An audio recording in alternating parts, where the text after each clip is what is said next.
લોકસભા સામાન્ય ચૂંટણી 2024માં 25 નવસારી સંસદીય વિસ્તારમાં આજે મતદાન પત્રો ફોર્મ્સની ચકાસણીની તારીખ હતી. એમાં અત્યાર સુધી ગઈકાલે 3 વાગ્યા સુધી જેટલા ફોર્મ આવ્યા. નવસારી 25 સંસદીય વિસ્તારમાં ટોટલ 35 ફોર્મ ભરવામાં આવ્યા. એમાંથી 33 પર ડિસિઝન થયું છે, 2 પર ઓબ્જેક્શન આવ્યા છે, જેના માટે 3 વાગ્યા સુધીનો સમય આપવામાં આવેલું છે ઓબ્જેક્ટરને.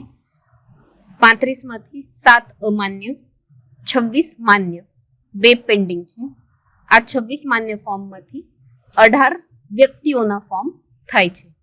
આ 2 જે પેન્ડિંગ ફોર્મ છે એને સમય મર્યાદા મુજબ એનું ડિસિઝન લેવામાં આવશે.